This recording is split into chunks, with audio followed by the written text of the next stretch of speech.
না, আর নয়, অনেক হয়েছে। এবার আমি সবাইকে শান্তি দিয়ে সারা জীবনের মতো অনেক দূরে চলে যাব, আর কোনো দিন কারোর সমস্যা হবে না। এই পলাশ, তুই এসব কি করতে যাচ্ছিস? তোর মাথা খারাপ হয়ে গেছে নাকি? মাথাটা আমার খারাপ হয়নি রে, মাথাটা তোর খারাপ হয়েছে। আমাকে বাঁচালি কেন? বাঁচালি কেন মানে? আমার ছোটবেলাকার বন্ধু আত্মহত্যা করতে যাচ্ছে আর আমি বাঁচাবো না? কি সমস্যা হয়েছে আমাকে বল। আরে নিজের জীবনটা দিয়ে দিস না এভাবে। কি আর বলবো ভাই, আমার জীবনটাই সমস্যায় ভর্তি ভাই। তোর এই বন্ধুটাকে বলবি না, যে বন্ধুটা সব সময় তোর পাশে থেকেছে? 6 মাস হলো, কাজ চলে গেছে, নতুন কাজ পাচ্ছি না। শ্বশুর মশাইয়ের বাড়িতে বসে বসে গিলছি, সেই জন্য কত কথা শুনতে হচ্ছে। শুধুমাত্র এই ব্যাপারের জন্য তুই তোর জীবন দিয়ে দিচ্ছিলিস? আরে এভাবে জীবন দিয়ে দিলে ওপরওয়ালা কিন্তু তোকে কোনোদিন ক্ষমা করবে না। তাহলে আর কি করব আমি? আমি এখনো সবার মাথার বোঝা। তোর স্ত্রী তোকে এত বিশ্বাস করে, কারোর জন্য না হোক শুধুমাত্র তোর গিন্নির জন্য বাঁচতে হবে তোকে। তুই কিছু একটা রাস্তা দেখিয়ে দে না রে ভাই, 6 মাস ধরে বাড়িতে বসে আছি রে ভাই। আচ্ছা আচ্ছা, আমি শহরে যাচ্ছি তো আজকে, আমাদের অফিসের স্যারকে বলবো তোর কথা। আমি আমার দিক থেকে পুরো চেষ্টা করব, ঠিক আছে? একটু সাহায্য কর ভাই। ভাবিস না রে, আমি তো আছি, কিছু একটা ব্যবস্থা করেই ছাড়বো। আর হ্যাঁ, এরকম উল্টোপাল্টা চিন্তা ভাবনা একদম মনে আনবি না। তোর বউয়ের কি হবে সেটা একবারও ভেবে দেখেছিস? মন মেজাজ ভালো নাই রে, তুই সাবধানে যা। বাবা, তুমি ব্যস্ত নাকি? আরে না না, আয় না তুই আমার কাছে এসে বস। আরে ও, তুমি পান খাচ্ছ? তোমার জন্য পান সেজে দেবো? আরে না রে মা, আমি পান খেয়েছি, আবার একটু পরে খাবো। তুই কিছু বলবি নাকি? বলবো বলেই তো এলাম, কিন্তু আরে তুই এত সংকোচ বোধ করছিস কেন? তুই তো তোর বাবা কি বলছিস নাকি? তা বল, কি বলবি? বাবা, জামাইবাবু কোনো কাজ করে না, তার জন্য আমাদের পরিবারকে কতটা অসম্মানিত হতে হচ্ছে জানো? সে খবর রেখেছো? না না, কি হয়েছে বল আমাকে। আরে আমি তো কিছুই জানি না। কি হয়নি সেটা বলো। গোটা গ্রামের লোক ছি ছি করছে, আর আমার বান্ধবীরা তো আমাকে দেখতে পেলেই বলছে জামাইবাবুর জন্য আমাদের সকলের লজ্জায় মাথা কাটা যাচ্ছে। ওই মরকটের কথা বলিস না তো, কাজ করবার কোনো মুরদ নেই, ঘরে বসে বসে খাইয়ে যাচ্ছি আমি। ওটাই তো তোমায় বলছি গো, জামাইবাবুকে বলো একটা কাজ করতে। এভাবে চলতে থাকলে গ্রামে আমাদের সম্মান বলে আর কিছু থাকবে? সব তো ধুলোয় মিশে যাবে। আমি তো কবে থেকে এক কথা বলছি, তা ও নাকি চাকরি করবে, আমার ব্যবসা করবে না। তাহলে বাড়ি থেকে বের করে দাও। যতদিন না পর্যন্ত একটা কাজ জোটাতে পারছে, খাওয়া দাওয়া বন্ধ করে দাও। এভাবে আরামে থাকতে থাকতে বাবু আয়েশি হয়ে গেছে। আচ্ছা, আমি দেখছি কি করা যায়। তুই বস, আমি দালানে গেলাম, তোর দিদির সাথে একটু কথা বলতে হবে। বাবা, কিছু বলবে নাকি? হ্যাঁ, অনেক কিছু বলবার আছে। এবার কিন্তু আমার কথাটা তোদের শুনতেই হবে। তুমি আগে বলো কি কথা। পলাশকে বল এবার একটা কাজ করতে। প্রায় 6 মাস হয়ে গেল আমি ঘরে বসিয়ে বসিয়ে খাওয়াচ্ছি। আমি আর পারবো না, না হলে আমার ব্যবসাটা সামলাতে বল। বাবা, ওকে আর একটু সময় দাও না। ওর ইচ্ছে শহরে বড় কোম্পানিতে চাকরি করে, সেরকম কোনো সুযোগ এখনো পাচ্ছেই না। যেটা বলেছি সেটা করতে বলবি। আমি আর বসিয়ে বসিয়ে খাওয়াতে পারবো না, লাট সাহেবের বেটা নাকি? কি হয়েছে ও গিন্নি, এত চেঁচামেচি কিসের জন্য? ওই যে এসে গেছে লাট সাহেব। আরে বলছি এবার কাজ করতে হবে তো, সেটা তুমি কি কাজ করবে আমি জানি না। শ্বশুর মশাই, আমাকে আর কটা মাস সময় দিন, দেখবেন আমি ঠিক একটা বড় কোম্পানিতে চাকরি পেয়ে যাব। সেখানে মাসে 1 লক্ষ টাকা মাইনে পাবো। আরে তোমার অবস্থাটা কেমন হয়েছে জানো তো? ছেঁড়া কাঁথায় শুয়ে লাখ টাকার স্বপ্ন দেখবার মতো ভিখিরির দশা। সে আবার বড় বড় বাতেল নামাচ্ছে। বাবা, মুখ সামলে কথা বলো। ও যাই হোক, এখন আমার স্বামী, একদম অপমান করবে না। ও, স্বামীর জন্য দরদ একেবারে উথলে পড়ছে। স্বামীকে বল না নিজে রোজগার করে তোকে খাওয়াতে, কেমন পারে আমিও দেখব। হ্যাঁ, করবে, আর আমাকেও ভালো রাখবে। এইভাবে অপমানিত হয়ে এখানে থাকার আর কোনো ইচ্ছে আমার নেই। এই যে, তুমিও চলো, এই বাড়িতে আমরা আর থাকবো না। মাথা গরম করো না গিন্নি, আমার কথাটা শোনো। আমি কোনো কথা শুনতে চাই না।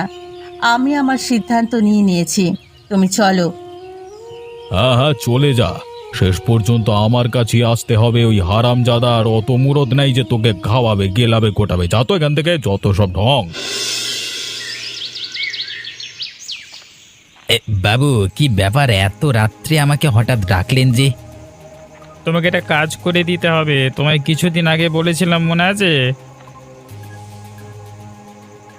মনে পড়েছে, ওই দুলাল বাবুর ব্যবসাগুলো বন্ধ করতে হবে, তাই তো? তো টাকা এনেছেন? তুমি যত টাকা চেয়েছিলে তার থেকে দ্বিগুণ টাকা আছে, কিন্তু কাজটা যেন ভালোভাবে হয়ে যায়। টাকা যখন এনেছেন, কাজ একদম পরিষ্কারভাবে হয়ে যাবে, কেউ কিচ্ছু জানতে পারবে না। এই যে ব্যাগে পুরো টাকাটা আছে, 5 লক্ষ টাকা। এরপরেও যদি কাজটা ঠিকঠাক না হয় তাহলে কিন্তু দুজনেই ফাঁসবো। ইমরান থাকতে ভয় করছেন কেন? কত কাজ সাল্টে দিলাম। আরে টান্টু মেরে সান্টু করে দেবো, দেখুন না। এবার দেখবি রে দুলাল, আমার সাথে শত্রুতা করবার কি পরিণাম।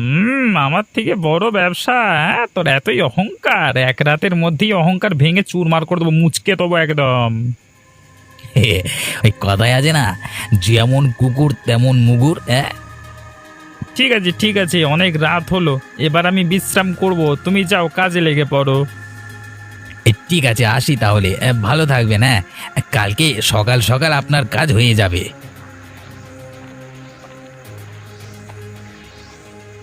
আমার সম্মানে হাত দিয়েছিস দুলাল, তোকে আমি সর্বশান্ত করে ছাড়বো। 5 লাখ টাকা এমনি করতে খরচ করিনি, এমনভাবে ফাঁসাবো না পারবি বের হতে, না পারবি অন্য কিছু করতে। হ্যাঁ, আমি জানতাম না আমার বাবা এত খারাপ হবে। কেন যে আমায় জন্ম দিয়েছিল। গিন্নি, তুমি কেঁদো না গো। আমি তো তোমার সাথে আছি। ঠিক কিছু না কিছু একটা উপায় হয়ে যাবে। কিন্তু তুমি যে চেয়েছিলে চাকরি করবে, শহরে বড় অফিসার হবে, তোমার সে স্বপ্ন আর পূরণ হলো না গো। এই সব কিছু শুধুমাত্র আমার জন্য হয়েছে। না গো গিন্নি, আমি ভুলে গেছিলাম আমি ছেলে মানুষ। ছেলেদের অত স্বপ্ন দেখতে নেই। এবার আমি যা হোক করে টাকা পয়সা উপার্জন করব, সংসার চালাতে হবে তো। কিন্তু আমরা থাকবো কোথায়? আর তুমি বা কি কাজ করবে? এই যে কুঁড়ে ঘর, এখানেই দিন কাটাতে হবে। তুমি থাকতে পারবে তো? তোমাকে আমি খুব ভালোবাসি গো। তুমি আমাকে যেখানে থাকতে বলবে আমি সেখানেই থাকতে রাজি। তুমি কান্নাকাটি বন্ধ করো। এই কুঁড়ে ঘর আজকে থেকে আমাদের বাসস্থান, আর এই নদী হলো আমাদের রুজি রুটির জায়গা। তার মানে তুমি মাছ ধরবে? আমার দ্বারা যখন অন্য কিছু সম্ভব না, তখন এটা দিয়েই শুরু করি। ওপরওয়ালা চাইলে আরো অনেক উন্নতি করতে পারবে। কি আর বলবো, সব কিছুই হয়েছে আমার জন্য। আমারই পোড়া কপাল। গিন্নি, চোখের জল মোছো। আমি তোমাকে কাঁদতে বারণ করেছি তো। আমি আছি তো তোমার সাথে। তুমি আমার জন্য নিজের স্বপ্নকে বিসর্জন দিলে। সত্যি তুমি খুব মহান। তুমি আমাকে ভালোবেসে তোমার বাবার অত বড় বাড়ি ছেড়ে বেরিয়ে এলে। আমারও তো কর্তব্য দুবেলা দুমুঠো ভাত তোমার মুখের সামনে এনে দেওয়া। আমার বাবাকে তুমি দেখিয়ে দাও, তুমিও কিছু করে দেখাতে পারো। বাবার বড্ড বেশি অহংকার। এগে, আমার বাড়িতে পুলিশ কেন? আমরা সাধ করে আপনার বাড়িতে আসিনি। আপনার বেআইনি কাজকর্মের জন্য আপনার সমস্ত ব্যবসা বন্ধ করা হয়েছে, এই হচ্ছে আদেশনামা। কি? আমি বেআইনে কাজ করেছি? আপনার মনে হচ্ছে কোথাও এটা ভুল হচ্ছে। আমি এমন কাজ করি না। থাক থাক, আর বলতে হবে না, আমি সবই জানি। আপনি যখন সবই জানেন তাহলে আমাকে বলছেন কেন? আপনাকে ফাঁসানো হয়েছে, আর এই ফন্দি থেকে বেরোতে পারবেন না, বুঝলেন? ছি ছি ছি ছি, আপনি পুলিশ হয়ে এমন কাজ করছেন? আরে পুলিশ টুলিশ আমি জানি না, আমি শুধু টাকা বুঝিবে। 5 লক্ষ টাকা, আহা, আমার 2 বছরের বেতন একেবারে হাতে চলে এলো এলো। আপনি এত নীচ মানুষ! আমার এত বড় ব্যবসার সাম্রাজ্য এক মুহূর্তে নষ্ট করে দিলেন। আপনি আবার এত বড় ক্ষতি করে দিলেন। দেখুন, আমি ওসব কারোর মায়া দয়া ভাবি না। এই পৃথিবী বড়ই নিষ্ঠুর। এখন শুভেন্দু বাবু ভালোভাবে ব্যবসা করবে আর আমাকে ভাগিদার দিয়ে যাবে। আমি আপনার পায়ে পড়ছি, দয়া করে এমনটা করবেন না। আমি ধনে প্রাণে শেষ হয়ে যাব। হ্যাঁ, আমি ষড়যন্ত্র থেকে আপনাকে বের করে দেব, তবে আমার আপনার অর্ধেক সম্পত্তি চাই। না না, আমি আপনাকে কখনোই দেব না। তাহলে মরুন, আমি আর কিছু করতে পারছি না। যেদিন আমাকে সম্পত্তিটা দেবেন সেদিন আপনার ব্যবসা বাণিজ্য সবকিছু আবার ভালোভাবে চলবে। মুখ পোড়া, আমি তোর ওপরের সাহেবের কাছে যাব রে। দেখি তুই কি করতে পারিস। আরে শান্তন শান্তন, সবাইকে টাকা খাইয়ে তো কাজটা করছি। কেউ আপনার একটা কথাও শুনবে না। চলি তাহলে, হ্যাঁ, টাটা।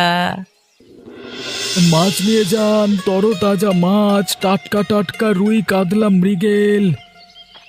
এই যে বাবু, এইদিকে এসো তো দেখি।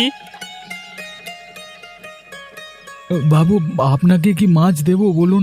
মাছ কিন্তু একদম টাটকা, এইমাত্র নদী থেকে ধরে নিয়ে এসেছি। হ্যাঁ, দেখে তো মনে হচ্ছে টাটকা মাছ। তা আমাকে তাহলে একটা বড় দেখে রুই মাছ দিয়ে দাও তো। বাবু, এই রুই মাছটা দেখুন, আমার হাঁড়ির সব থেকে বড় রুই মাছ। বেশি দাম নয়, 10 টাকা দাম মাত্র। মাত্র 10 টাকা? তুমি ঠিকঠাক বলছো তো? হ্যাঁ হ্যাঁ, আমি ঠিকঠাকই বলছি। মাত্র 10 টাকা। আমি গ্রামবাসীদের সস্তায় মাছ খাওয়াচ্ছি। আচ্ছা, তোমায় কোথায় দেখেছি মনে হচ্ছে। হ্যাঁ, মনে পড়েছে, তুমি তো এই দুলাল বাবুর জামাই, ঠিক বললাম তো নাকি? আপনি ঠিকই বলেছেন, আমি ওনারই জামাই।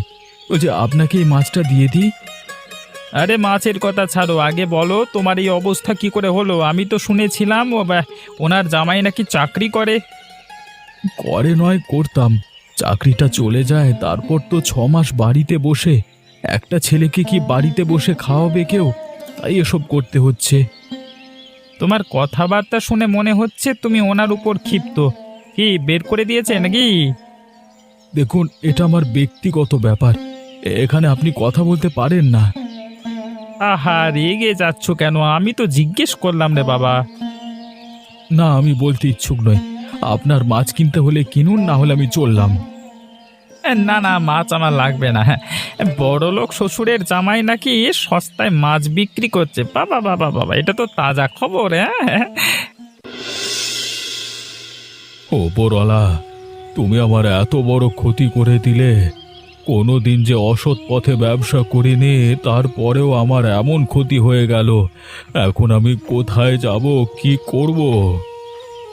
আরে বাবা, তুমি কাঁদছো কেন? কি হয়েছে গো, আমায় বলো। আবার সব শেষ হয়ে গেল রে, সব শেষ হয়ে গেল। বাবা, কান্নাকাটি না করে আমাকে বলো না কি হয়েছে। ওই শুভেন্দু ষড়যন্ত্র করে আমার সমস্ত ব্যবসা বন্ধ করে দিয়েছে। পুলিশকে টাকা খাইয়ে সব কাজ করেছে। আবার আর কিচ্ছু করার নেই রে। ওরা পুলিশকে টাকা দিয়েছে বলে পুলিশ ওদের কথা শুনবে নাকি? আমরা বড় পুলিশের কাছে যাব। না রে মা, কিছুই করার নেই। সবাই টাকা খেয়ে বসে আছে। এখন আমি কি করব আমি জানি না রে। বাবা, জামাইবাবু সস্তায় মাছ বিক্রি করছে। আমি এইমাত্র দেখে এলাম, মাথায় হাড়ি নিয়ে বেরিয়ে পড়েছে। আমাদের মান সম্মান মাটিতে মিশিয়ে দিল। বাবা, মাটিতে মেশেনি, জামাইবাবু ব্যবসা শুরু করেছে। এটাই তো তোমায় বুঝতে হবে। চলো, আমরা দিদির বাড়িতে যাই। ও নিশ্চয়ই আমাদের সাহায্য করবে। কিন্তু আমি যে ওকে অপমান করে তাড়িয়ে দিয়েছি। বাবা, ও তোমার বড় মেয়ে, যতই অপমান করো দেখবে দিদি কিচ্ছু মনে রাখবে না। ওদের কাছে সাহায্য চাওয়া ছাড়া আমার কাছে যে কোনো উপায় নেই। চল চল ওদের কাছেই যাই। দোষটা আমারও ছিল। জামাই বাবুর নামে আমি তোমায় অনেক খারাপ কথা বলেছিলাম, ওই জন্য আরও তোমার মাথা গরম হয়ে গিয়েছিল। এখন ওসব কথা ছাড়, চল এখন। গিন্নি, প্রথম দিনে বেশ ভালোই বেচা কেনা হয়েছে গো। আসলে বেশ কম টাকায় মাছ বিক্রি করছি তো, তাই জন্য ধনী থেকে গরিব মানুষ সকলেই কিনতে পাচ্ছেন। ভালো বিক্রি হলেই তো ভালো। অনেক খাটাখাটনি করেছো, একটু পানি খেয়ে নাও। কমলা মা, কি করছিস রে? তুমি এখানে কি করতে এসেছো? আমাদের তো অপমান করে তাড়িয়ে দিয়েছিলে, আমাদেরকে একটু শান্তিতে থাকতে দেবে না নাকি? রেগে যাস না রে দিদি, আমাদের কথাটা পুরোটা শোন। তোদের এমনভাবে অপমান করার জন্য আমরা ক্ষমা চাইছি। আমি কোনো কথা শুনতে চাই না, আমার বাড়ি থেকে তোমরা বেরিয়ে যাও। আহা গিন্নি, কথাটা শুনে নাও না, তোমার তো নিজের বাবা। জামাই বাবা, তুমি আমাকে ক্ষমা করে দাও। তোমাকে এত খারাপভাবে অপমান করেছি, তারপরেও তুমি আমাদের আপন মনে করো। আমাকে ক্ষমা করো গো। শ্বশুর মশাই, এখন এসব কথা ছাড়ুন। কি সমস্যা হয়েছে বলুন। আমার সমস্ত ব্যবসা বন্ধ হয়ে গেছে গো। গ্রামের ওই শয়তান ব্যবসায়ী পুলিশকে টাকা খাইয়ে এমন কাজ করেছে, আমার হাতে আর কিচ্ছু নেই। দিদি, এখন তোরাই আমাদের ভরসা। তোরা যদি আমাদের আশ্রয় দিস তাহলে খুব ভালো হয়। কেন আশ্রয় দেব না? অবশ্যই দেব। তোমরা ভেতরে এসো। মানে তোমাদের খারাপ সময় তো আমরাই পাশে থাকবো, তাই না? এই অবস্থা হয়ে গেছে তোমাদের, দেখলে তো? বেশি অহংকার করতে নেই, উপরওয়ালা একদিন সব কিছু কেড়ে নেয়। কমলা মা, আমাকে ক্ষমা করে দিস রে। আমরা সব কিছু ভুলে গেছি, তোমরাও সব কিছু ভুলে যাও। আবার নতুন করে সম্পর্ক গড়ে তুলি আমরা, সকলে মিলে ভালো থাকবো। আর যেটা গেছে সেটা নিয়ে আমরা আফসোস করব না, কেউ মন খারাপ করবে না। আজকে ফলওয়ালা বেশ ভালোই ফল দিয়েছে তো। সব কিছু মুখ পোড়ার খচ্চরপনা, যেই একটু বেশি টাকা দিয়েছি অমনি ফল ভালো হয়ে গেল। হ্যাঁ, কি বাবু, আনন্দে ফল কাটছেন? আমিও কিন্তু সুখবর নিয়ে চলে এসেছি। এই কাজটা হয়ে গেছে। আমি যখন করেছি কাজটা তো ঠিকঠাক থাকবেই। যখন গিয়ে এসব বললাম, মুখটা দেখবার মতো ছিল। আমাকে অপমান করেছিল, এবার দেখ কেমন লাগে। বারে বারে ঘুঘু তুমি খেয়ে যাও ধান। এরে, তার পরের লাইনটা তো ভুলেই গেছি কুচুপুরা। সত্যি বাবু, আপনি পারেনও বটে। এই খবরটা জানানোর জন্যই তো এলাম। আচ্ছা, আপনি বিশ্রাম করুন, আমি বাড়ি যাই। বাড়ি যাবে মানে? আগে মিষ্টি মুখ করো, আমার শত্রুর পতন ঘটেছে গো। এই পরে আসবো, এত মিষ্টি খাবো না। আমার কিন্তু ভোজ চাই। এখন আমার যাওয়ার অনুমতি দেন, বাড়িতে সবাই চিন্তা করবে। আচ্ছা, তোমার কথা মতোই আমি তোমায় তাহলে একদিন ভোজ দেব। সেখানে থাকবে খাসি, মুরগি, মাছ আর অনেক কিছু, কারণ এখন আমি এই গ্রামের সব থেকে বড় ব্যবসায়ী। ওরে বাবা রে! বাবু, আপনি ঠিক আছেন? এ তো রক্তারক্তি অবস্থা। বাবু বাবু, আমার কথা শুনতে পাচ্ছেন? এর গলায় তো নিঃশ্বাস প্রশ্বাস কিছুই চলছে না। মরে গেল নাকি? এখানে থাকলে চলবে না, আমার ঝামেলায় পড়ে যাবো আমি। এই কলা তাড়াতাড়ি পালাতে হবে। পালাই পালাই পালাই, তাড়াতাড়ি পালাই। আগের দিন বেশ ভালোই মুনাফা হয়েছে। প্রত্যেক দিন এইভাবে যদি বিক্রি হয় তাহলে সংসারটা ভালোই চলে যাবে। এখন আর বেশি দেরি করে লাভ নেই, তাড়াতাড়ি জলেতে জালটা ফেলে দিই। বাঁচাও, আমাকে বাঁচাও, আমি তলিয়ে যাচ্ছি। ওটা তো গ্রামের পুলিশ, মনে হচ্ছে নদীর পানিতে তলিয়ে যাচ্ছে। বাঁচাতে হবে তো। ভাই, তুমি জালটাকে ধরো, আমি টেনে তুলে নিচ্ছি তোমাকে। দাদা, তাড়াতাড়ি, আমি আর শ্বাস নিতে পারছি না, একটু তাড়াতাড়ি করো।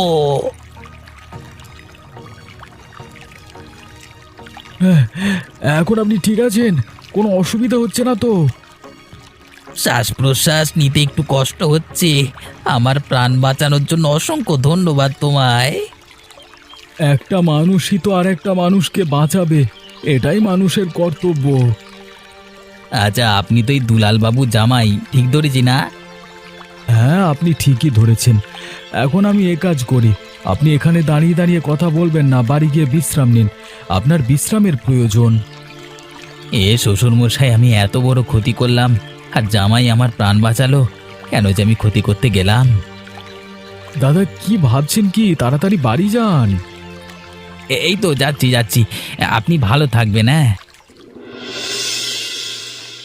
ইমরান, তোর পোশাক ভিজে গেল কি করে রে? নদীতে পড়ে গেছিলাম, খুব মাচান বেঁচে গেছি, ভাগ্যিস পলাশ দাদা ছিল। তুই আবার কোনো খারাপ কাজ করিসনি তো? তুই কেন এ কথা বলছো? আমি কারোর খারাপ করিনি বাবা। কালকে হঠাৎই শুভেন্দুবাবু মারা গেছেন, ঝড় নেই জল নেই, হঠাৎই গাছের ডালটা মাথায় পড়ে গেল, নিশ্চয়ই কোনো খারাপ কাজ করেছিল। দাদা, আমি কোনো খারাপ কাজ করিনি, আমি তো নদীর পাড়ে গেছিলাম ঘুরতে, হঠাৎই পা পিছলে পড়ে গেছিলাম। আমি যেটা শুনলাম, শুভেন্দুবাবু তো বসে বসে ফল খাচ্ছিল, হঠাৎ তার মাথায় গাছের ডালটা ভেঙে পড়ে যায়, কিভাবে বোঝা যায় না আর কি। তুমি ঠিকই ধরেছো দাদা, কিন্তু আমি তো কোনো খারাপ কাজ করিনি।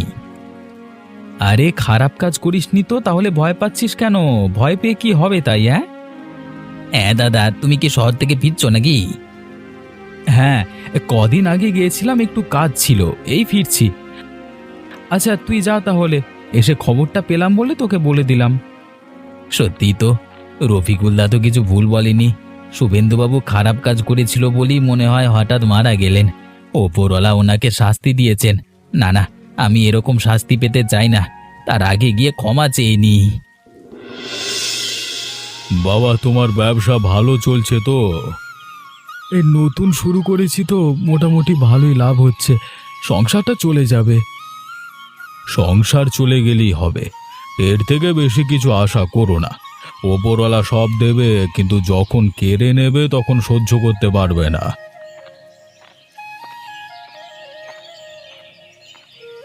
বাবু, ক্ষমা করে দিন না, আমি অনেক বড় ভুল করে ফেলেছি বাবু। আরে, আপনি এখানে? আপনাকে তো নদী থেকে বাঁচালাম।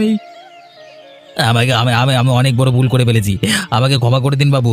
ওই শুভেন্দু বাবুর সাথে ষড়যন্ত্র করে আপনি যে ব্যবসা বন্ধ করেছেন, আমি সব কিছু খুলে দেবো, আমি আমি আমি সব ব্যবস্থা করে দেব। ও, তার মানে তোমরাই সবাই এরকম করেছিলে, কিন্তু কেন?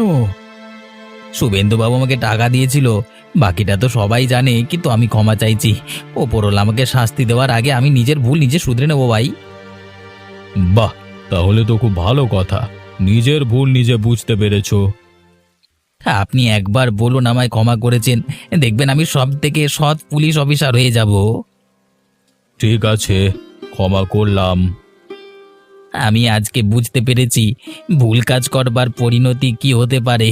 শুভেন্দুবাবু মারা গেছেন, আমি মরতে চাই না। ওপরওয়ালা তোমাকে শিক্ষা দেবেন বলেই আজকে নদীতে ফেলেছিলেন বোধহয়। আমি যত তাড়াতাড়ি সম্ভব আপনার ব্যাপারটা দেখে নিচ্ছি, তারপর আমি এই কাজ থেকে ইস্তফা দিয়ে অনেক দূরে চলে যাব, অনেক দূরে।